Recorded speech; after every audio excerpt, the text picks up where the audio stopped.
Bună ziua, frumoasele mele balanțe! Bine ne revedem, dragii mei! Astăzi vom vorbi despre de toate, așa cum v-am anunțat în etalarea lunii iunie. Vom vorbi despre iubire, despre bani și despre sănătate în același video. În descriere o să vă las, bineînțeles, minutul exact pentru fiecare categorie, borlaci, separați, bani și sănătatea. Veți găsi acolo minutul, ok? Bun, începem cu cei care aveți o relație, bineînțeles, întotdeauna începem cu voi. Să vedem, Soare, Luna, Ascendent sau Venus în zodia Balanță. Cum va fi atmosfera pe plan emoțional, să spunem așa, da? Pentru luna iunie-iulie, pentru că suntem deja la jumătatea lui iunie, am zis că să continuăm până la jumătatea lunii iulie, da? Cu această etalare. Lumea, prima carte, foarte interesant, împărăteasa, wow! Și 2 de spade, dă-ți voie, îmi vine să spun. Dă-ți voie, dă-ți voie să crezi în tine. Ești înzestrat, da? Ești înzestrat cu... Eu simt multă magie aici. N-are nicio legătură cu magicianul, această carte, dar împărăteasa înglobează cele 4 regine. Îmi confirmă faptul că, îmi confirmă ce am spus până acum, această carte a lumii.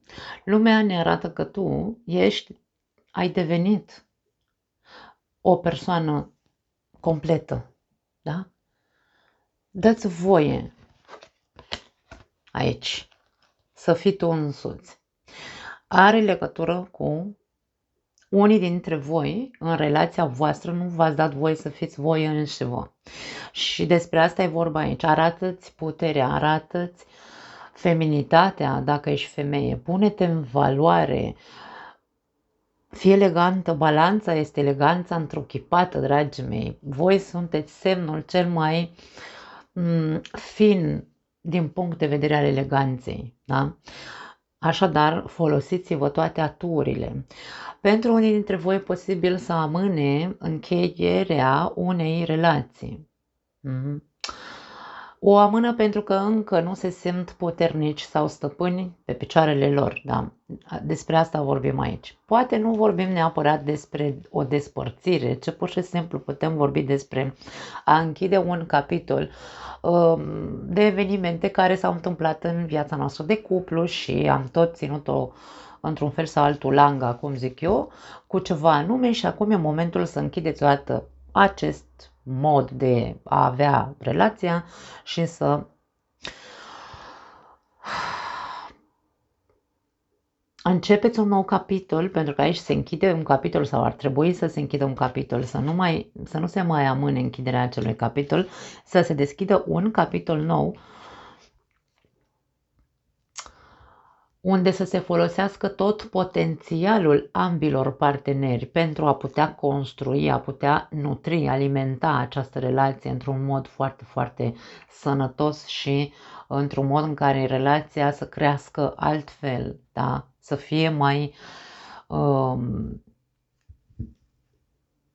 împământenită, îmi vine să spun, pentru că aici o avem pe Venus care reprezintă pământul, da?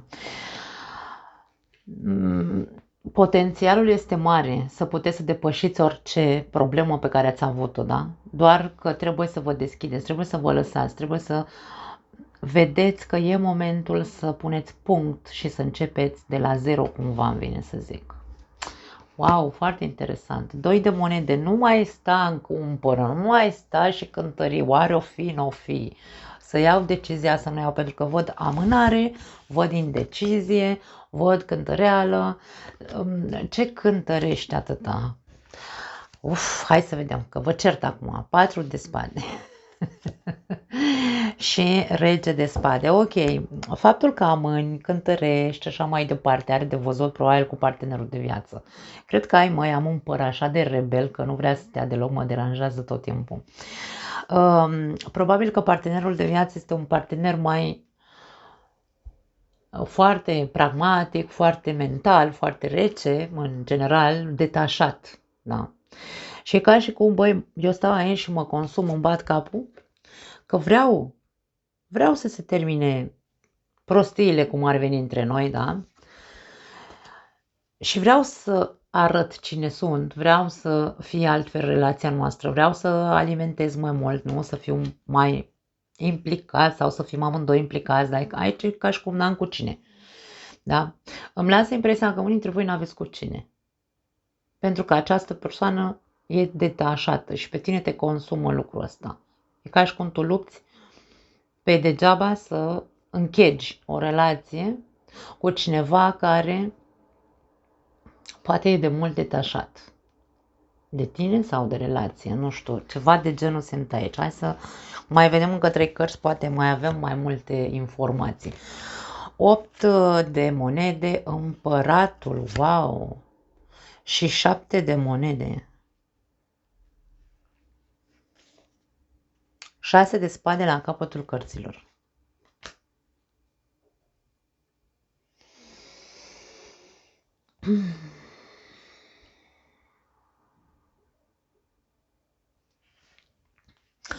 Avem împăratul și împărăteasa în etalarea asta. Aici ne arată că sunteți opuși și complementari. Poate aveți de-a face cu un berbec sau cu un scorpion. Sunteți foarte diferiți. Ideea e că, indiferent că sunteți opuși și complementari, aici avem spate în spate. Între voi e o afinitate foarte mare. Doar că cred că v-ați consumat unul pe celălalt. Poate fi din cauza ego-ului. Împăratul are un ego foarte mare și dacă partenerul tău este acea persoană rece, poate, nu știu, poate tu, poate celălalt este rece, nu am de unde să știu, voi așezați mesajele acolo unde, cum vi se potrivesc, dar aici vedem că v-ați consumat, v-ați subt așa de energie, în loc să vă alimentați, pentru că sunteți opuși complementari, voi v-ați consumat. V-ați, cum se zice, depurat unul pe celălalt de energie. Da? Ce se întâmplă aici cu împăratul ăsta? Împăratul poate este foarte... Ui, a căzut. Este foarte concentrat pe muncă sau pe o anume perfecțiune. Ori el se crede perfect. N-are niciun cusur aici. Da? E ca și cum e foarte mândru. Crede că este perfecțiunea întruchipată și nu poate nimeni să ajungă la înălțimea lui. Și ca și cum aici nu mai așteaptă niciun fel de... Nu mai așteaptă nimic altceva de la nimeni, pentru că el aici se simte complet. Dacă nu vorbim despre asta și vorbim de faptul că este foarte concentrat pe muncă, ar putea să ignore faptul că tu ai niște așteptări de la această persoană. Ignoră tot din cauza că e ca și cum nu e interesant, da? Pentru că dacă această persoană, împăratul ăsta este persoana asta detașată din punct de vedere emoțional, detașată și închisă, este o persoană care nu... O persoană care e detașată nu are nicio așteptare de la nimeni și nici de la viață. Pur și simplu trăiește în felul în care el consideră că e bine pentru el. Nu... E ca și cum refuză să investească, pentru că aici 7 de monede e o carte investiției, da? Plantez niște semințe, în timp aștept, pun apă, nu, da? Ca să crească planta aia, dar aici fiind foarte închis și fiind foarte detașat, îmi lasă impresia că nu vrea nici să mai investească. E o chestie foarte interesantă aici. Poate că unora dintre voi vi se spune, sau cel puțin asta vrea să ne arate această etalare, că ar fi timpul să nu mai pierzi tu cumva energie și nici timp din viața ta, așteptând așa așteptând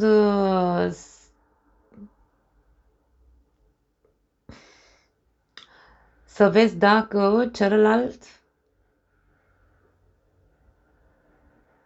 are de gând să alimenteze cu ceva relația asta sau are de gând să îți împlinească sau măcar să fie interesat de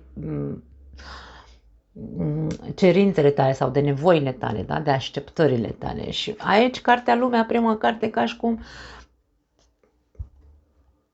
da, cel puțin separă-te, îmi vine să spun, o perioadă, ca să-i dai de gândit, pentru că aici e foarte interesant dacă persoana asta e foarte egoică, da, narcisistă și zice, eu sunt cea mai perfectă persoană, n-am nevoie să-ți mai demonstrez nimic, n-am nevoie să, n-ai ce așteptări să ai de la mine, că nu găsești altul mai bun, da, sau alta mai bună. Cam asta e atitudinea pe care eu o văd aici. Și aici e ca și cum, ok, dacă tot ți-a zis asta, ce mai aștepți? Că de fapt nu, n-ai ce rezultate să mai aștepți. Pune distanță. Detașează-te și tu. 4 de spade e o carte în care ți se cere să te detașezi și tu, ca să poți să vezi cumva că de fapt tu meriți mult mai mult decât ți se oferă. Aici e cumva cheia, deci nu mai amâna pur și simplu. Eu, dragii mei, nu incit pe nimeni să se despartă, pur și simplu încerc să dau o explicație a ceea ce văd aici. Probabil că pentru unii dintre voi, pentru că aici avem energia, este 6 de spade, în relația voastră n-a fost una ușoară, a fost una destul de zbuciumată, a fost una cu de toate, avem 6 spade înfipte în această barcă, agitație tot timpul, nu știu, poate, de ce nu, două pietre tari în care una s-a făcut mică, n-a fost ea însă și acum se descoperă că este o persoană puternică, unul dintre voi, și vrea totuși altceva. Știe că trebuie să facă o alegere, știe că vrea liniște, vrea probabil o relație. Așteptările acestei împărătese sunt, da, să aibă tot ce e mai bun, cum ar veni, da? Pentru că ea a investit împărăteasa. Cine nu vrea să investească este împăratul, pentru că îl vedem aici între aceste energii. Da? Foarte interesant.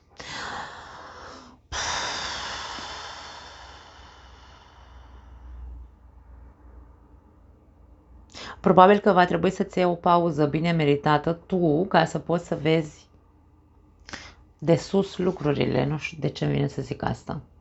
Tu trebuie să vezi cu adevărat, detașată, trebuie să vezi în ansamblu cum stă treaba în relația ta, pentru că dacă tu ai devenit un împărăteasă, da? Femeie, bărbat, nu are importanță, te-ai pus în valoare, te-ai regăsit pe tine că ești și meriți, aici e momentul să-ți iei o pauză ca să poți să vezi ce decizie e cea mai bună pentru tine, care este cea mai bună decizie pentru tine.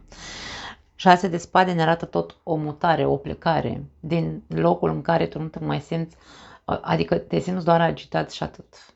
Nu ai altceva, nu primești altceva, nu ai alte rezultate. Da. Da, dragii mei, interesant aici la voi, ar trebui să țineți cont de puterea la care și voi ați ajuns, da, cu împărăteasa. Hai să vedem, cei singuri, balanțele singure, s-a întors pajul de cupe, nu-l luăm încă. Să vedem dacă vrea să iasă în această etalare. Balanțele singure, burlaci sau separați, da, luna iulie 2024, planul emoțional, sentimental. Să vedem cam ce vor cărțile să ne spună. 6 de spade și la voi, foarte interesant. 8 de cupe și la voi cu plecare, dragii mei, și regina de bâte. Cred că mulți dintre voi, foarte multe balanțe, nu mai contează că aveți sau nu o relație, pentru că și la cei care au o relație am văzut cam același aspect. Mulți dintre voi ați ajuns la un nivel de putere personală foarte mare. V-ați redescoperit într-un fel sau altul, ați devenit mai individualiști, ați devenit mai egoiști și mă bucur să văd acest aspect, pentru că o balanță este singura zodie dintre toate care întotdeauna încearcă să existe echitabilitate, echilibru în relații și așa mai departe, da? Ei bine, venind din experiențe urâte, având experiențe urâte, în relații, Balanța a hotărât să nu se mai uite înapoi. E ca și cum nu mai vreau să-mi bat capul cu ce fel de relație am avut. Am ajuns în momentul prezent să mă văd pe mine că de fapt sunt o persoană care are o vitalitate extraordinară și are încă putere de seducție. Sunt o persoană care, aici ești conștient de tine, de puterea ta de atracție, de puterea ta de manifestare. Aici avem mica vrăjitoare, la fel cum avem micul vrăjitor, bine, marele vrăjitor, da, magicianul. Aici avem mica magiciană. Regina de bâte este singura care e înzestrată cu puteri, hai să le spunem așa, dacă vrei, supranaturale, da? Puteri intuitive foarte mari, puteri de manifestare foarte mari, puteri de atracție a privirilor, da? Senzualitate, sexualitate. Te-ai redescoperit și asta este foarte bine și ca și cum nici nu te mai uiți în urma altor relații pe care le-ai avut, relații zbuciumate. Observ că n-ai avut relații cu adevărat constructive, da? Hai să vedem ce mai avem pe aici. Regina de spade. 3 de cupe și 9 de spade. Încă te preocupă imaginea, îmi vine să spun, imaginea ta. Dacă ar fi după tine și dacă ai avea curaj, să zicem așa, să te înfrunți persoanelor care ar încerca să te critice pentru că tu vrei să te arăți așa cum tu de fapt te simți pe dinăuntru. Dacă tu te simți dezvolt, te simți sexy, te simți că vrei să, nu știu, hai să zicem așa, avem 3 de cupe. Dacă tu îți dai voie să ai aventuri, fără să te gândești, da? Fără să-ți mănânci capul cu vai de mine ce o să zică lumea, o să-mi zică că sunt curvă, pentru că România cam asta să zice, dragii mei. Femeia nu are voie să se ducă, nici dacă e singură, că toată lumea o arată cu degetul. Nu știu dacă încă se mai practică aceste bârfe de 2 lei, da? Dar dacă tu ai curajul ăsta să te pui, hai să zicem așa, cruciș, să zici, băi, mi se rupe de ce zice lumea despre mine și ar trebui să o faci. Pentru că aici avem regina de spade care e foarte pragmatică. Toate cărțile ne spun, tu trebuie să înveți să te exprimi așa cum simți că vrei să trăiești. Nu îți mai bate capul cu ce vrea lumea să zică despre tine. Dacă tu vrei să... Îmi cer scuze, e modul meu de a mă exprima. Dacă tu vrei să-ți o tragi azi cu unul, mâine cu altul sau și bărbat fiind, da? Vrei să ai azi una, mâine alta, care-i bătaia asta mare de cap? Care-i treaba, domne? De ce nu? De ce nu-ți dai voie? Pentru că aici te văd într-o energie de foc, într-o energie de chef de toate. Dar stai așa, cum spun, pragmatismul la care ești îndemnat este, într-un fel sau altul, îndreptat către lumea din exterior, pentru că Treiul de cupe este o carte socială de persoane, mai grupuri de persoane, că sunt prieteni, că sunt vecini, ce știu eu, nu contează, în care tu, imaginea ta trebuie să fie cumva impecabilă, dar în tine arde aici, mamă, ce arde, da? Acum, mie vine să spun, hotărăște-te, lași odată în trecut ce a fost și cum a fost viața ta sau temerile pe care le ai. 6 de spade, un bagaj pe care ai tu, un bagaj de critică poate fi, pentru că sunt spade aici, da? În care poate în trecut toată lumea te critica, poate în trecut ai fost o regină de bâte, poate ți-ai dat voie să fii tu însuți și să te exprimi așa cum ai tu chef. Și poate ai fost criticat și poate că asta ne spune această combinație. Lasă, domne, prostiile, că ai o vârstă aici. Deci aici vorbim despre persoane care ar putea să fie între 38 și 50 de ani. Poate fi mai în vârstă. Nu are importanță. Eu zic cât de cât, cam ce mi inspiră mie această regină ca vârstă. Da? Dacă tu ai între 38-50 sau între 38 și 70 de ani, nu are importanță, ești singur, că vorbim despre cei singuri, de ce mai trebuie să lași o imagine atât de impecabilă? Pentru că dacă ar fi să vorbim despre o bârfă, lumea dacă te bârfește că ești un cub de gheață. Și zice că nimeni nu poate să se apropie de tine. Dar ia uite tu ce zaci în tine. Tu nu ești ce zice lumea despre tine, da? Deci, dragii mei, aici este vorba despre dă-ți voie. Dă-ți voie și nu-ți mai bate capul pentru că ești adultă. Azi de monede. Magicianul și steaua. Regina de cupe la capătul cărților. Mai aveai nevoie de o carte ca să ajungi în energia împărătesei, da? Pentru că ai ieșit și energia reginei de cupe. Acum, atenție! La nivel personal, continuăm cu povestea pe care am spus-o până acum. Dacă tu reușești să lași în urma ta modul ăsta de a te interesa ce zice lumea, tu vei reuși aici, cumva, să începi o viață nouă. Da? Vei începe o nouă structură a vieții tale. O nouă structură a vieții tale în care tu vei putea să aduci în viața ta pe cine visezi tu. Pentru că aici avem steaua. Steaua ne vorbește despre visele noastre, despre,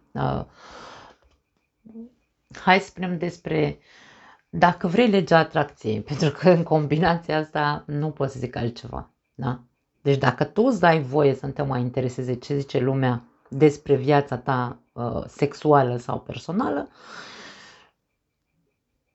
tu vei reuși să construiești un viitor din punct de vedere sentimental, cartea viitorului, așa cum tu îți dorești. Vei manifesta.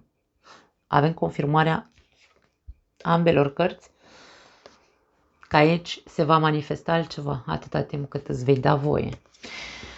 Pe de altă parte, pentru alții dintre voi, atenție, aici avem o interesantă combinație sau o interesantă explicație a unei persoane cu care ai avut o relație în trecut, care te-a părăsit din egoism probabil, te-a transformat în totalitate relația cu persoana asta.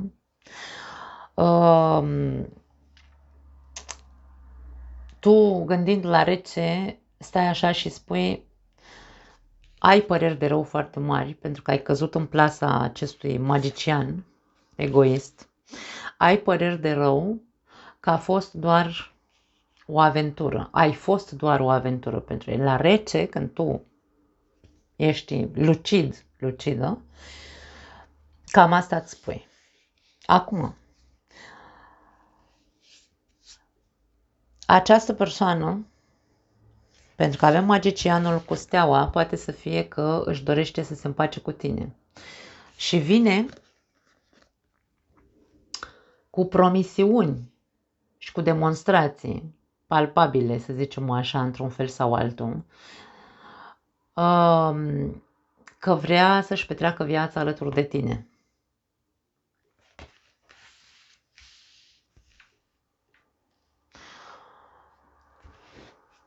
Mai vreau o ultimă carte.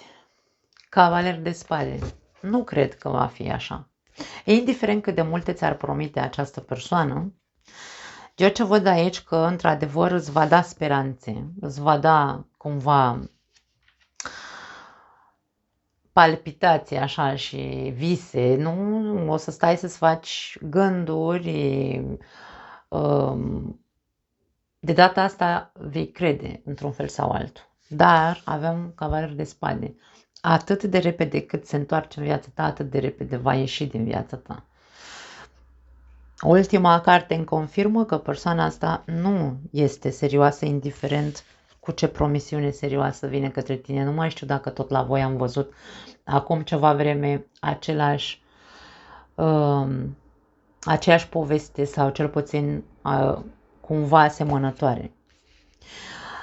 Ce ți se spune este să încearcă să fii detașată sau detașat dacă persoana asta, într-adevăr, vine și îți spune că vrea să se împace cu tine, că tu ești viața lui, că e, mă rog, nu știu, da? Fii detașată și gândește la rece. E ca și cum e, nu știu dacă neapărat să-l pui la probă, nu am cărți de pus la probă, dar e vorba de nu mai pune botul la vrăjală, la aceeași vrăjală, pentru că ai deja o experiență cu persoana asta.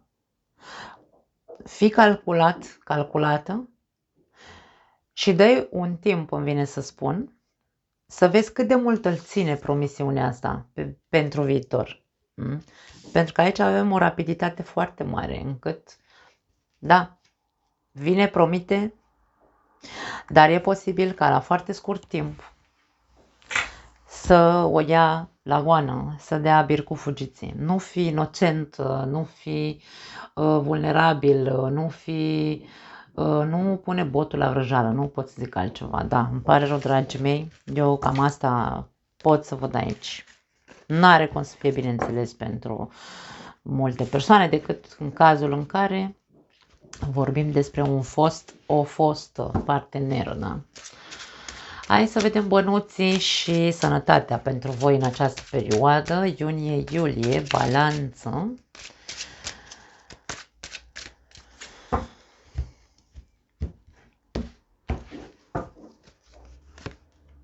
Cinci de cupe, 2 de spade, pași de bâte. Din punct de vedere material, nu te văd foarte bine, te văd cu pierderi, probabil, sau, nu știu, în trecut îți mergea mai bine cu banii, acum nu ești tocmai ok. Se simte un fel de blocaj, ca și cum, băi, nu reușesc să îmi revin după o anumită pierdere, da, aici. Dar probabil că nu reușești să-ți revii pentru că ești setat pe negativ. În ultima perioadă ai fost setat pe negativ. Privești foarte mult în trecut, doar la negativ, doar la ce ai pierdut. Nu ești aici, prezența pașului de bâte e ca și cum încearcă să-ți schimbi energia, pentru că prea multă energie de vai de capul meu, ia uite ce bine mergea mie și de când s-a întâmplat nu știu ce, nu mai pot să fac bani, nu mai îmi găsesc un job. Și aici prezența pajului de bâte e ca îți spune de ce ai rămas blocat acolo. De ce nu încerci să privești în viitor cu mai mult optimism? Nu mai vedea doar negativul din viața asta. Da? Cam asta ne spune combinația asta, dragii mei. Hai să mai vedem cărți. Regina de monede, foarte interesant. 3 de bâte și caleașca, dragii mei. Voi sunteți, hai să zicem așa, persoane care puteți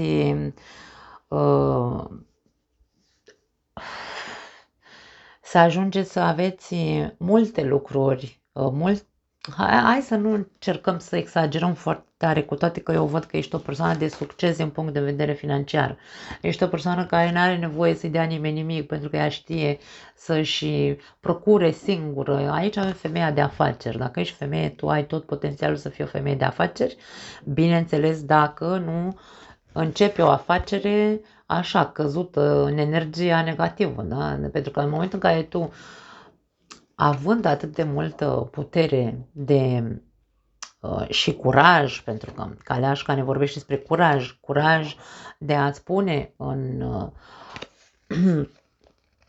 a pune pe piață un proiect sau curajul de a, nu știu, de a demonstra că tu poți să fii un lider, da? Chiar dacă vorbim despre un job, dacă tu ești în energia de eu știu cât sunt de capabil să fac foarte multe lucruri, dar faptul că am avut eșecuri în trecut,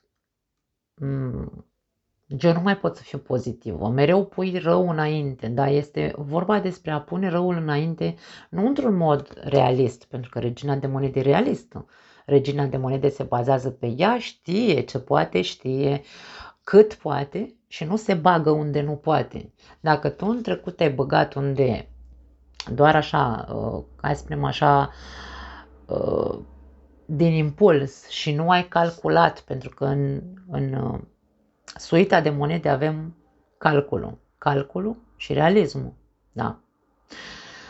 Dacă tu ai rămas doar pe negativ, nu vei hai să zicem așa, că nu vei face bani, că n-ai cum să faci bani pe viitor. În momentul în care e posibil să manifesti doar pierderi. Despre asta e vorba aici, da? Tu ai aici nu știu dacă unii dintre voi poate ori ați avut sau aveți o firmă de transport. Aici aveam două cărți care ne vorbesc despre transport, ar putea să fie, sau nu știu, o firmă de, cum se zice, o agenție de turism, ar putea să fie pentru alții dintre voi. Nu știu, e ceva legat de călătorie aici. Iar dacă tu nu-ți schimbi cumva viziunea, că trebuie de bâte, practic vine și ne spune, băi, privește tablou întreg al afacerilor tale sau a vieții tale financiare. Ce s-a întâmplat și de ce, unde, când și cum s-a întâmplat această pierdere. Pentru că atunci când, într-adevăr, nu mai refuzăm să recunoaștem, să zicem, băi, da, într-adevăr, am avut pierderi pentru că m-am băgat așa cu capul înainte, n-am gândit, n-am calculat, nu știu ce. Atunci te trezești și zici, ok, mai încerc o dată. Dar nu mai încerc aici cu energia asta de mă bag cu capul în stâlp din nou, ci calculând. Da? Deci misterul aici, sau mă rog, sfaturile, dacă vreți, sunt să calculezi văzând întregul tablou la ce poți face pe viitor. Dar tu aici trebuie să ai un obiectiv foarte clar. Tu trebuie să știi unde să ajungi și trebuie să știi să faci, cum să zic, ca la carte, calculat tot ca să ajungi la obiectivul ăla. Nu poți să te arunci din nou la fel cum ai făcut-o în trecut. Deci trebuie să schimbi energia, să nu mai fii atât de negativist, da? Și negativistă sau să crezi că ai doar parte de pierderi. Îndrăgostiții, wow, temperanța și rege de cupe, dragii mei, la capătul cărților, ia uite, 6 de monede, 6 de monede ne vorbește despre recompense, 6 de monede ne vorbește despre echilibru financiar. Vei reuși să te echilibrezi, avem o altă carte de echilibru aici. Avem o carte de contracte, de asocieri, de, nu știu, da, contract de muncă. În cazul în care nu ai de muncă în momentul ăsta, aici vei avea o ofertă, da? Poate din partea unei femei. O ofertă, contract care se va încheia și va fi foarte ok. Deci aici, ca și cum se spune, păstrează-ți calmul, nu mai fi atât de negativ și fii și, mie vine să spun aici cu regele de cupe, că ar trebui să fii și recunoscător. Pentru că trebuie să înveți să nu mai fii impulsiv când e vorba despre a investi banii. Sau să nu mai fii impulsiv sau inocent, pentru că pajii sunt inocenți. Nu mai fi inocent să pui botul la vrăjală dacă ai fost păcălit odată la o firmă, de exemplu. Da? Tu ai pierdut un job aici, ca să nu mai vorbim doar de afaceri, că nu toată lumea are afaceri. Dacă tu ai fost păcălit la un job, ai fost concediat, nu știu, a fost pentru că tu ai fost legal la ochi, tu ai fost foarte inocent. În jobul ăla tu n-ai știut de legi, n-ai știut de drepturile tale, n-ai știut de anumite lucruri, probabil, profunde, și ai crezut așa tot ce ți s-a spus. Și ți-ai luat-o în freză, da? Ți-ai pierdut jobul, poate nici nu te-au plătit, n-ai avut șomaj, habar n-am, poate fi o grămadă de lucruri aici. Ei bine, în momentul în care tu conștientizezi că ai fost inocent, ce faci? Înveți și aici ca și cum regele de cupe spune, fii recunoscător că ți s-a întâmplat acel lucru, ca tu să poți să ajungi să fii conștient că trebuie să te maturizești, că trebuie să înveți, să știi tot timpul legile, drepturile tale și așa mai departe, da? Ca pe viitor să nu ți se mai întâmple, domne, același lucru. Da? Despre asta e vorba aici. Trebuie să ai curajul să acționezi în momentul în care tu miroși anumite lucruri că nu sunt ok. Și atunci să faci alegerea corectă pentru tine, nu să mai aștepți să te iei în freză din nou. Cam despre asta e vorba aici, da? Și dacă e vorba despre afaceri, este vorba despre asta. Fii recunoscător că ai pierdut, dându-ți seama sau deschizându-ți ochii, da? Dă-ți vălul jos de pe ochi să vezi că dacă ai pierdut pentru că tu te-ai băgat așa ca berbecul în stâlp, cum se zice, da? Și ai avut pierderi financiare. De acum înainte nu mai faci așa, după cum am zis mai devreme, calcul la sânge înspre un singur obiectiv, nu două, nu trei, nu cinci, unul singur, da? Și atunci vei vedea că nu mai e atât de greu. Ia uite ce avem aici, foarte interesant. Vei vedea că toate fricile astea care te-au tot ținut pe loc, te-au apăsat, te-au îngenunchiat, nu au niciun rost în viața ta, pentru că vei vedea cum viața ta financiară se va pune, da? Se va echilibra. Cu câte vii din urma ta, ia uite ce e aici. Investiții proaste ar putea să fie. Da.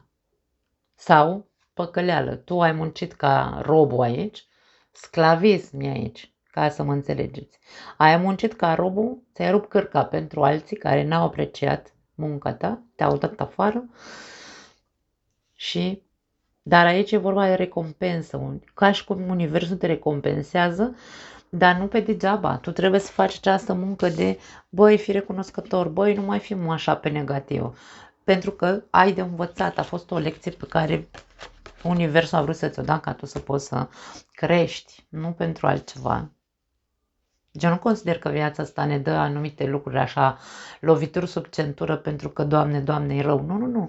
Eu consider că e în momentul în care ne îngenunchează viața este pentru că noi nu am vrut să învățăm sau nu am vrut să vedem sau am fost inocenți sau, nu știu, nu ne-am deschis să vedem și altcumva lucrurile.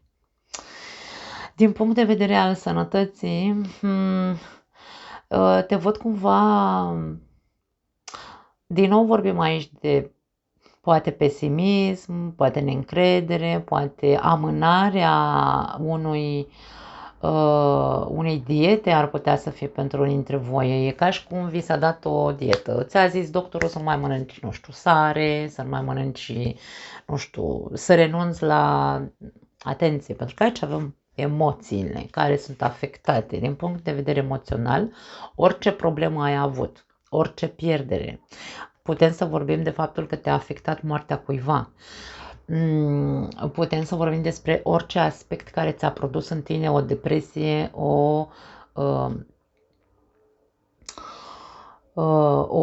un șoc emoțional. Da? Deci aici putem să vorbim de lucruri de genul ăsta care ce-au făcut ți-au afectat sănătatea. Tot ce se întâmplă în emoțiile noastre sau în sufletul nostru, în partea emoțională, ne afectează sănătatea. Eu asta o am probată și foarte clar în mintea mea, pentru că am trecut și eu prin lucruri de genul ăsta.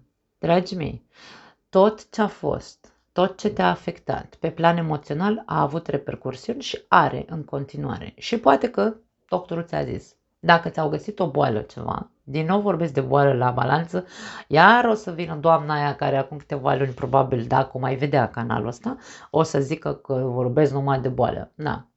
În fine, nu e pentru toată lumea. Cei care într-adevăr știți că v-a fost afectat organismul din cauza unui șoc emoțional, poate ați avut de la medic, după cum am zis, niște restricții. Restricții ți-au spus, nu mai poți să iei, nu știu, cum se cheamă medicamentele astea pentru antidepresie, nu-mi vine acum în minte. Nu mai poți să trăiești pe pastile, da? Trebuie să renunți la, nu știu, sare, zahăr, habar n-am, ceva care nu-ți face plăcere aici.